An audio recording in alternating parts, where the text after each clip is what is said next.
The Galactic Concordat had kept peace among 300 alien species for 12,000 years.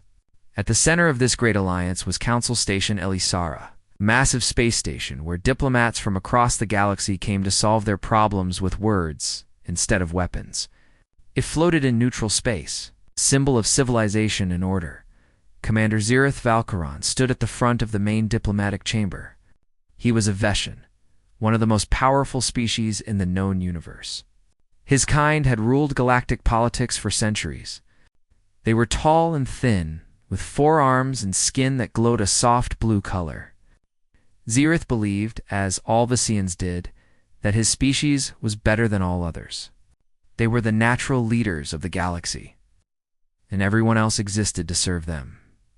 Humanity had joined the Concordat only 30 years ago.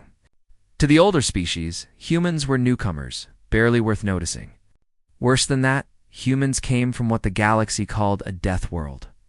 Earth was a planet so dangerous that most alien species could not survive there for even a single day. The gravity was crushing.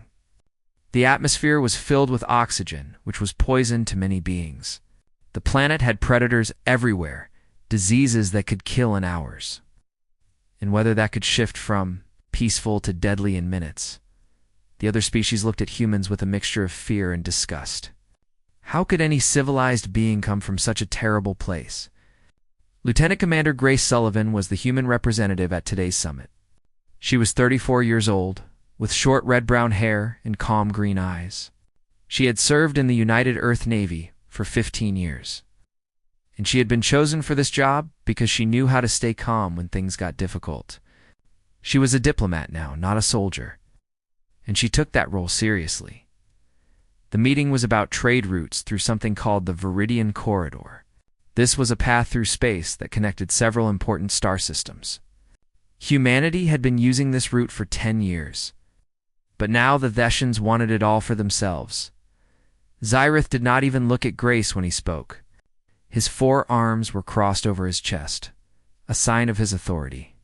His voice echoed through the chamber like he was giving orders to servants. "Our species will leave the corridor immediately," he said. "This is not a discussion. This is a command." Grace stepped forward.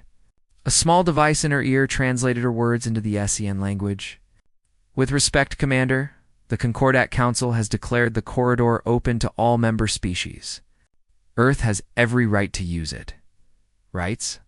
Zirith finally looked at her, and his glowing eyes were full of contempt. "You speak to me of rights? Your kind climbed out of the mud only 300 years ago. You are children pretending to be adults." The chamber went silent. Representatives from 12 different species watched the exchange. Most of them had no personal interest in the trade route dispute, but they were all curious to see how the human would handle such a direct insult. Grace kept her face calm. She had been trained for moments like this. "Commander, I am not here to discuss the history of our civilizations. I am here to find a solution that benefits everyone. Perhaps we could consider a shared agreement where both our peoples could use the corridor equally. Be quiet." Zirith raised one of his 4 hands. "I did not give you permission to continue speaking." Grace paused for just a moment. She took a slow breath. Then she continued anyway. "The Earth delegation believes that cooperation would serve the interests of both our species. If we could just discuss the details of a shared transit system, I think we could find common ground. What happened next would change the course of galactic history." Zirith moved across the chamber in 3 quick steps. His tall frame towered over Grace, blocking out the light behind him. Without any warning, without any hesitation, he slapped her across the face with his open palm. The sound echoed through the silent chamber. The blow was hard enough to turn Grace's head to the side. It left a red mark on her cheek that was visible even from across the room. "You will learn your place, Deathworlder," Zirith said, his voice cold and cruel. "Your species exists only because we allow it. Remember that." Nobody in the chamber moved. Nobody spoke. They were all waiting to see what would happen next. Most of them expected the human to back down, to apologize, to show proper submission to a superior being. They did not understand humans at all. Grace slowly turned her head, back to face Zirith. Something had changed in her eyes. The diplomatic mask she had been wearing was gone now, replaced by something much older and much more dangerous. It was the look of a predator, the look of a creature that had evolved on a world where everything was trying to kill it. She smiled. It was not a friendly smile. Should not have done that, she said softly. The next 5 seconds happened so fast that most of the beings in the chamber could not follow what occurred. Their eyes and brains were simply not designed to track movement at that speed. Grace moved. Her hand shot out and grabbed the ceremonial blade that hung from Xyrith's belt. In the same motion, she pulled it free and swung it upward in a single smooth arc. The blade was sharp, designed for display, but still deadly. It cut through Xyrith's neck like it was cutting through water, Commander. Xyrith Valkyrin's head separated from his body. It flew through the air and landed on the polished floor of the diplomatic chamber with a wet thud. Blue blood sprayed from the stump of his neck, painting the nearby walls and floor in bright color. His body stood upright for another second, as if it had not yet realized what had happened. Then it collapsed in a heap beside its former head. Grace stood over the body, the bloody blade still in her hand. She was not breathing hard. She had not even broken a sweat. To her, this had been easy. This was what humans were built to do. The chamber exploded into chaos. Aliens screamed and ran for the exits. Security forces rushed forward, their weapons drawn. But they stopped several meters away from Grace. None of them wanted to get any closer to her. Grace looked down at the body of the commander who had thought himself so superior, so untouchable. Then she looked up at the security forces surrounding her. "He struck me first," she said calmly. "Under Concordat law, I had the right to defend myself." She let the blade fall from her fingers. It clattered on the floor next to Xyrith's severed head.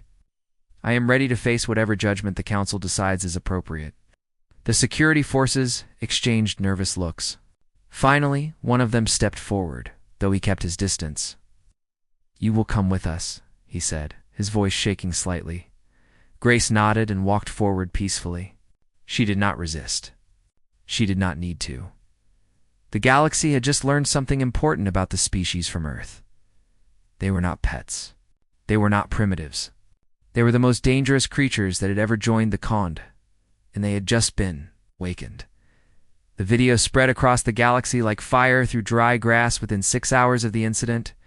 Trillions of beings on thousands of worlds had watched the footage. They saw the tall, proud commander Xyrith strike the small human female across the face. They expected to see her cower, apologize, or cry.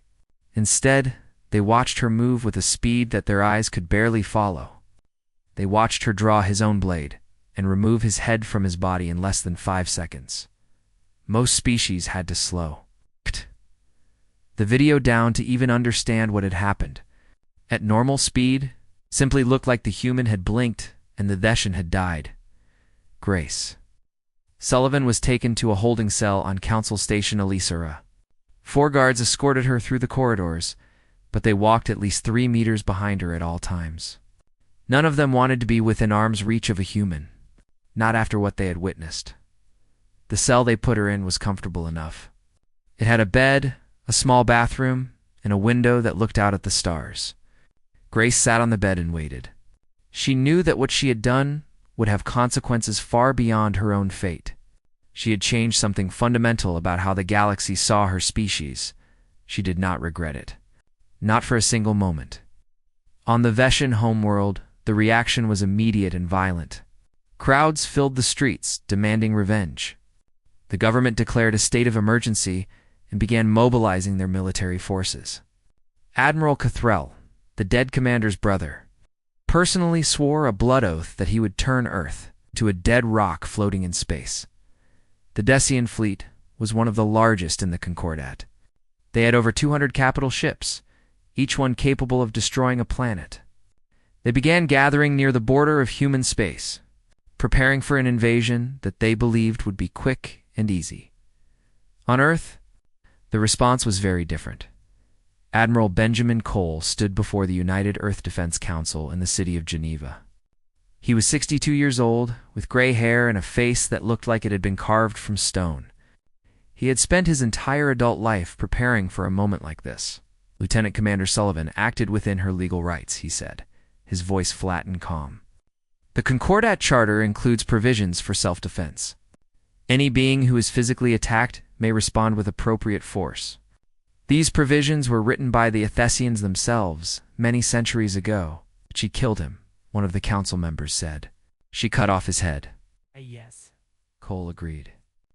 And from a human perspective, that was actually quite restrained. He struck a Deathworlder. He is lucky she only took his head. The council members shifted uncomfortably in their seats. They understood what Cole was saying, even if they did not want to admit it. Humans had spent millions of years evolving on a planet that was constantly trying to kill them. Their response to being attacked was not to submit. It was to fight back with everything they had, across the galaxy. Other species were beginning to realize the same thing. The Corvathi were an insectoid race known for their love of data and analysis. Within days of the incident, they released a comprehensive study of human biology and history. The findings terrified the galactic community.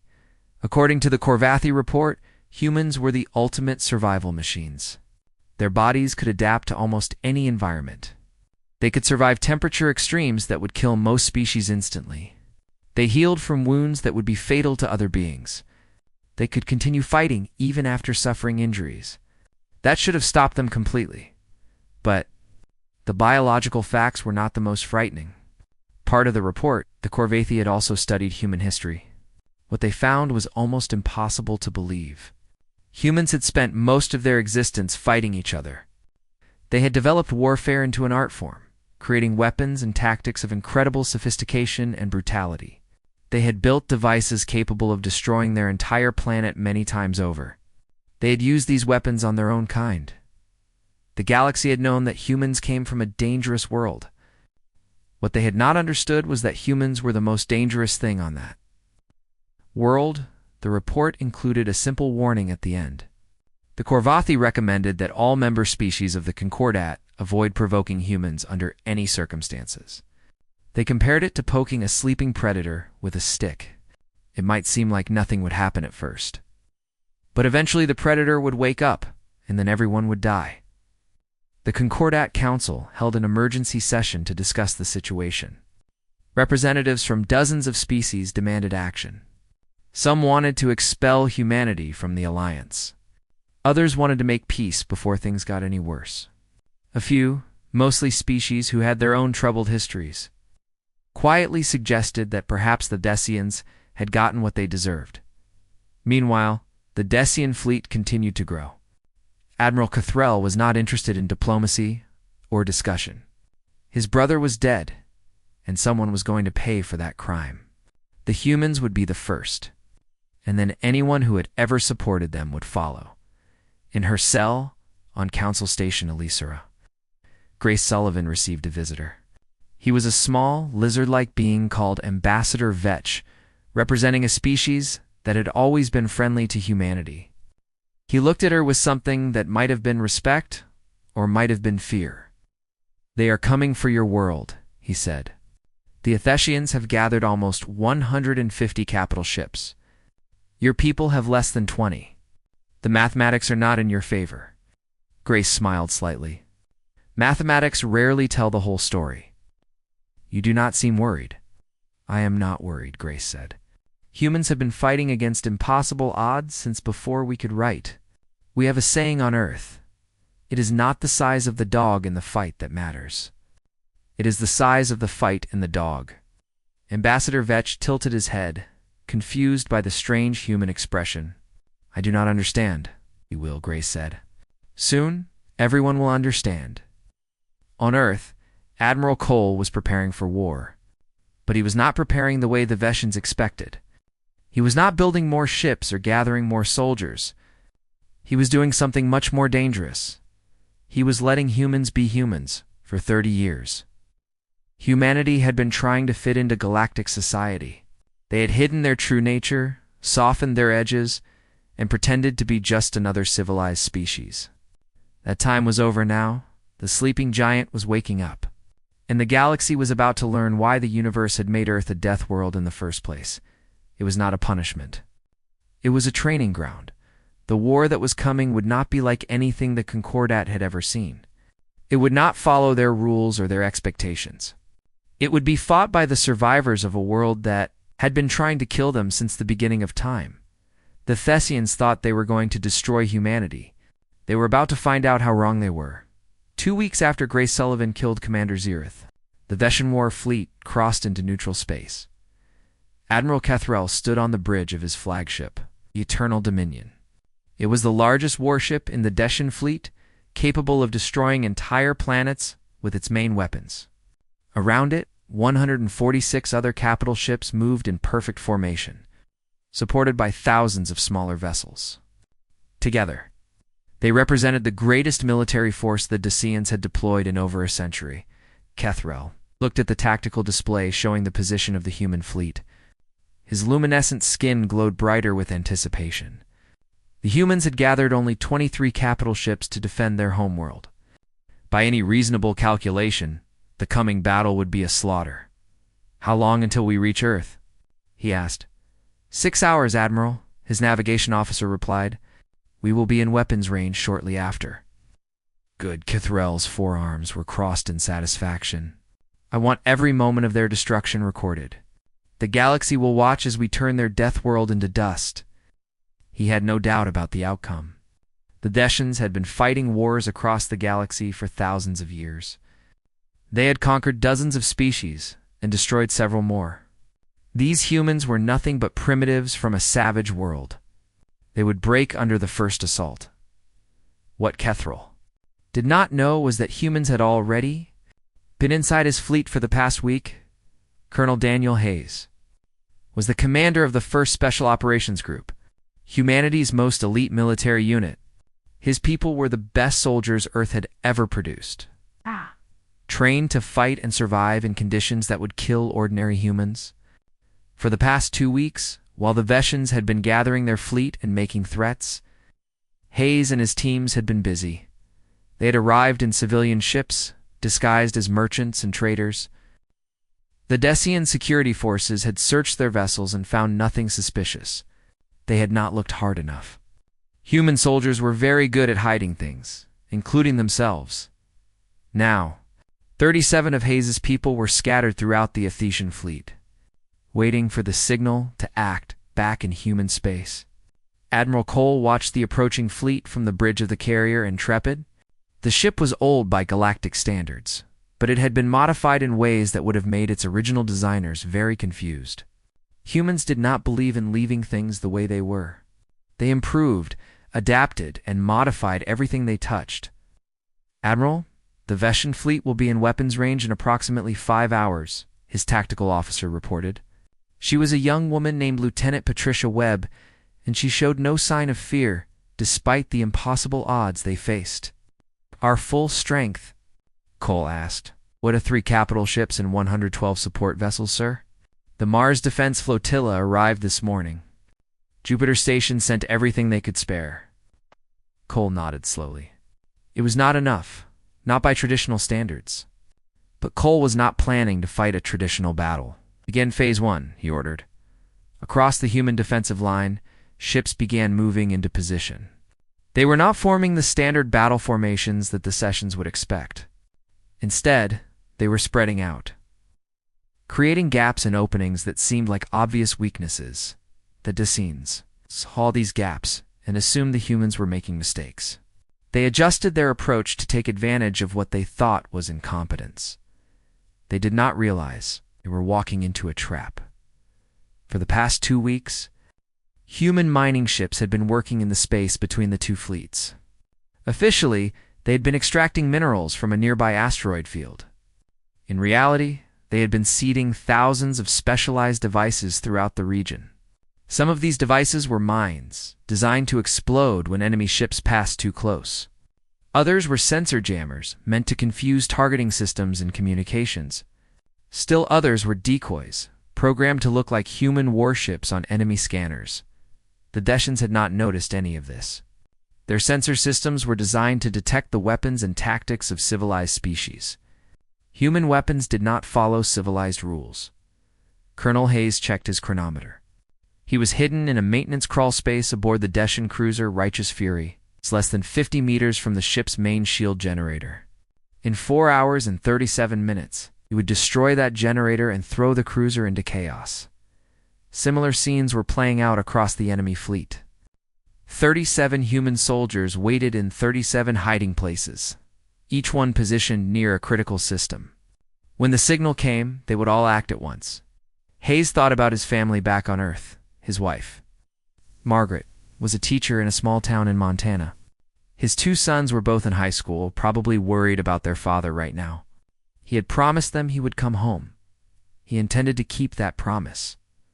On the Intrepid, Admiral Cole received a message from the Concordat Council.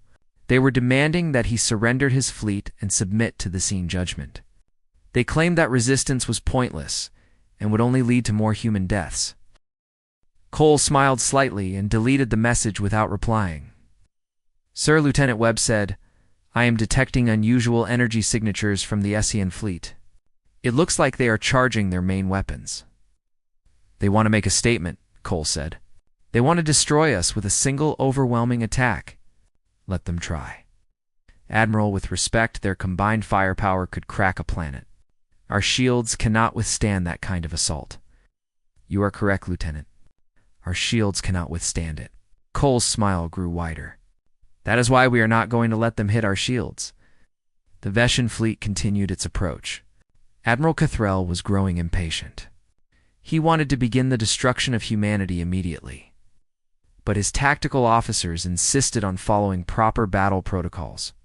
Approach in formation, charge weapons, fire in coordinated volleys. It was the way civilized species fought their wars. Cathrall did not know that he was about to learn a very important lesson about humans. They were many things, but civilized was not one of them. The countdown continued. For hours, 3 hours, 2 hours, on both sides, soldiers and sailors prepared for what was coming. The Decians prepared for an easy victory. The humans prepared for something very different. Colonel Hayes checked his weapons one final time. A pulse rifle, a combat knife, and 6 explosive charges. It was not much against a warship full of enemies. But humans had won battles with less. 1 hour remained. The trap was ready. The wolves were in position. And the galaxy was about to learn what happened when you backed humanity into a corner. They did not surrender. They did not negotiate. They did not die quietly. They fought. And they won. The Theshan fleet crossed the invisible line that marked the beginning of human-controlled space. Admiral Cathrell stood at the center of his bridge, his 4 arms spread wide, as if he was already embracing victory. On his command, the weapons officers began their final targeting calculations. "All ships report ready," his second-in-command announced. "We can begin the attack on your order, Admiral." Cathrall savored the moment. In a few minutes, Earth would burn. The arrogant Deathworlders would learn their place in the galaxy, and his brother's death would finally be avenged. "Begin the attack," he ordered. "Show no mercy." The Decian fleet began to advance. Then the first mine exploded. It was a small device, no larger than a human fist, hidden among a field of debris that the Decians had barely noticed. When the cruiser Swift Vengeance passed within 50 meters of it, the mine detected the ship's energy signature and detonated. The explosion was not large enough to destroy the cruiser, but it tore a hole in the ship's lower hull and sent it spinning out of formation. Before anyone could react, 17 more mines exploded across the fleet. Ships lurched and twisted as unexpected damage threw their crews into confusion. Communication channels filled with panicked reports and demands for information. "What is happening?" Cathrall shouted. "Where did those weapons come from?" "Unknown, Admiral. We are detecting additional energy signatures throughout the region, but our sensors cannot identify them. They do not match any known weapon types." Cathrall's luminescent skin flickered with anger. "Then figure it out. We will not be stopped by tricks and traps." But the mines were only the beginning. Colonel Daniel Hayes received the signal on his hidden communicator. 3 simple words that meant it was time to move. "Execute Phase 2. Hayes pushed open the maintenance hatch and dropped into the corridor below. He was aboard the cruiser Righteous Fury, and he had a job to do. His team members across the fleet were doing the same thing at the same moment. The shown he encountered was a young engineer who had been walking toward the engine room. The alien had about half a second to register surprise before Hayes grabbed him by the throat and slammed him into the wall. The engineer slumped to the floor, unconscious. Hayes moved on. He had memorized the ship's layout before the mission began. 47 meters to the shield generator, 3 corridors, and 1 security checkpoint. The checkpoint was manned by 2 guards. They saw Hayes coming and reached for their weapons. They were much too slow. Hayes shot the first one with his pulse rifle and broke the second one's neck with his bare hands. The entire encounter lasted less than 4 seconds. He reached the shield generator room and planted his explosive charges with practiced efficiency. Then he moved to a safe distance and pressed the detonator. The explosion ripped through the Righteous Fury's shield systems. The ship's protective barrier flickered and died, leaving the cruiser completely vulnerable to attack. Across the CN fleet, 36 other explosions occurred at almost the same moment. Shield generators, communication arrays, engine controls, and weapon systems were all targeted with surgical precision. The massive fleet that had seemed so invincible moments before was suddenly crippled. Admiral Cole saw the explosions on his tactical display and allowed himself a small smile. "All ships, begin attack run," he ordered. "Make them regret coming here." The human fleet surged forward. What happened next was not a battle in any traditional sense. It was a demonstration of exactly how wrong the galaxy had been about humanity. The Thessians had designed their shields to stop energy weapons. That was what civilized species used, after all. Energy beams, plasma bolts, particle cannons. All of these could be blocked or absorbed by properly calibrated. Defensive fields, human weapons were not civilized. Admiral Cole's fleet opened fire with kinetic impactors. Simple chunks of metal accelerated to tremendous speeds. These weapons were considered primitive by galactic standards. Nobody had used them in centuries. The Thessians had not even considered the possibility that an enemy might attack with such outdated technology. The impactors tore through shields that had never been designed to stop physical objects. Capital ships that should have withstood hours of bombardment were penetrated in seconds. Armor plating that had been considered invulnerable was shattered like glass on the Eternal Dominion. Admiral Cathrell watched in horror as his fleet fell apart around him. Ships were dying everywhere. His communications officer could not maintain contact with more than half the remaining vessels. His weapons officer reported that targeting systems were failing throughout the ship. "How is this possible?" He whispered, "They are primitives, savages. How are they doing this?" Nobody on his bridge could answer him. Colonel Hayes fought his way through the corridors of the Righteous Fury, heading for the bridge. He encountered resistance at every turn, but the Thessian crew members were no match for a human in close combat. They were taller and stronger, but they were also slower and less aggressive. They had never learned to fight the way humans fought. Hayes killed 12 of them before he reached his destination. He did not enjoy it, but he did not hesitate either. This was what he had been trained to do. The bridge door was locked, but Hayes had brought breaching charges for exactly this situation. He placed them carefully, stepped back, and blew the door off its hinges. The bridge crew tried to fight back. They grabbed weapons and pointed them at the doorway. But Hayes came through the smoke like a ghost, moving faster than they could track. His rifle barked 3 times, and 3 Thessians fell. Then he was among them with his knife, and it was over in seconds. Similar scenes were occurring throughout the enemy fleet. Human special operators were taking ship after ship, killing crews and destroying critical systems. The Thessians had never experienced anything like this. They could not understand how such a small number of enemies could cause such devastation. Admiral Cathrell was the last survivor on the bridge of the Eternal Dominion when Hayes arrived. He had watched his crew die around him, unable to stop the creature that had invaded his ship. Now he stood alone, facing the human soldier with nothing but his ceremonial blade. Hayes lowered his rifle. He looked at the Veshan admiral for a long moment. "Your brother made a mistake," he said quietly. "He thought we were prey. He thought he could hit one of us and face no consequences." Kethril said nothing. His luminescent skin had gone almost completely dark. "I could kill you right now," Hayes continued. "It would be easy. But I am not going to do that." He stepped forward and took the blade from Kethril's unresisting hands. "You are going to go home. You are going to tell your people what happened here today. You are going to tell them that we could have destroyed your entire fleet. We could have killed every single one of you. We chose not to." Hayes leaned closer, and his voice dropped to almost a whisper.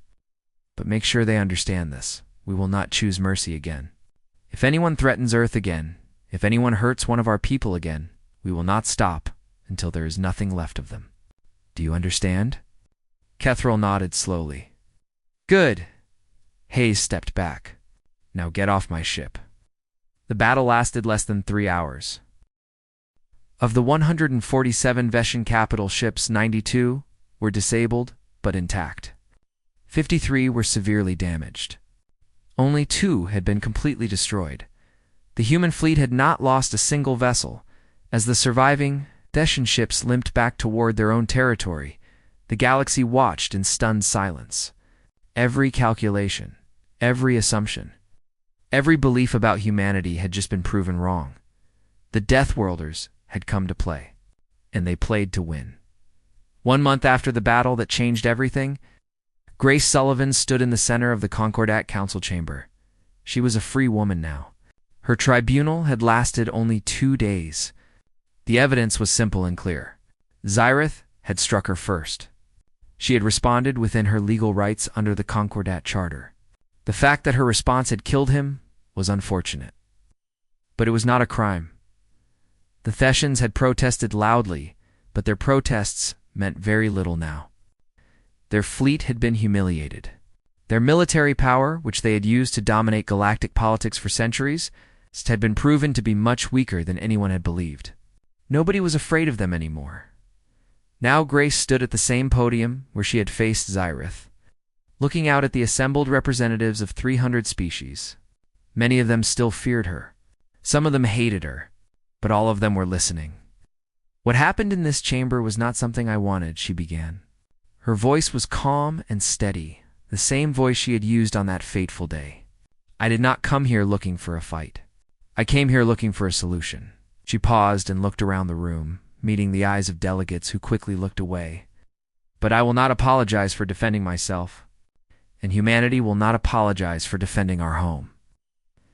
Admiral Cole stood at the back of the chamber, watching with quiet pride. He had worked with Grace on this speech, helping her find the right words and the right tone. But she was delivering it with a conviction that was entirely her own. She believed what she was saying, and that made all the difference. "For 30 years we have been treated as primitives," Grace continued, "as curiosities, as dangerous animals that the civilized galaxy tolerated because it was easier than confronting us. We were patted on the head and told to be grateful for being allowed to sit at the table." Her voice hardened slightly, and several delegates shifted uncomfortably in their seats. "It ends now." She stepped forward, and despite her relatively small size, her presence seemed to fill the entire chamber. "We come from a world that tried to kill us every single day of our existence. We survived. We adapted. We overcame challenges that would have destroyed any other species.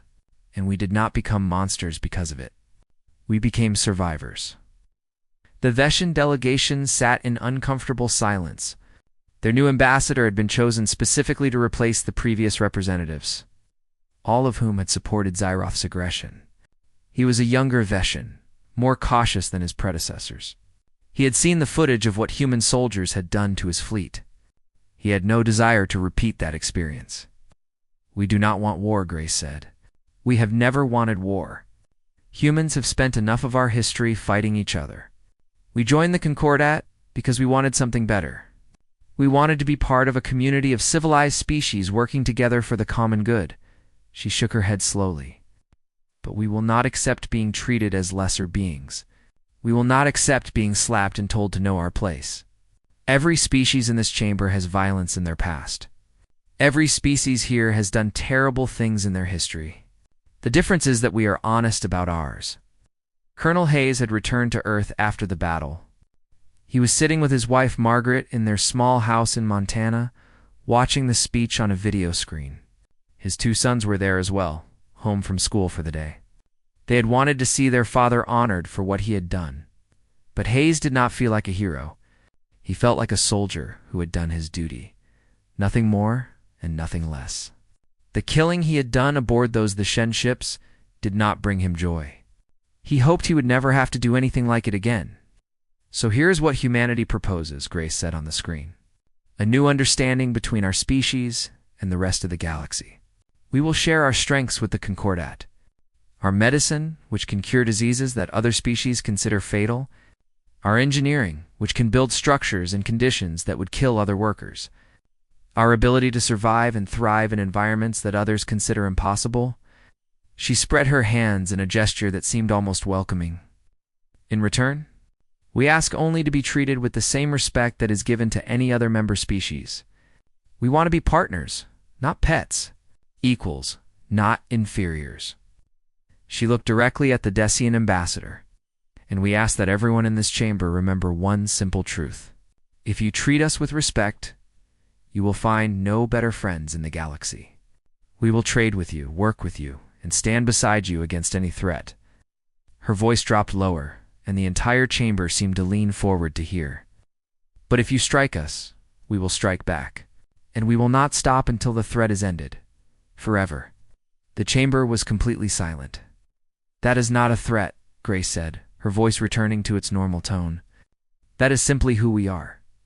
It is who we have always been. We did not choose to evolve on a death world. We did not choose to become what we became. But we will not apologize for it either. She stepped back from the podium. The choice is yours. We hope you will choose wisely. The vote was held 3 days later. By an overwhelming majority, the Concordat approved a new charter of rights that applied to all member species. Physical assault against any being was now explicitly forbidden, with severe consequences for any species that violated this rule. The provisions had teeth, backed by enforcement mechanisms that actually worked.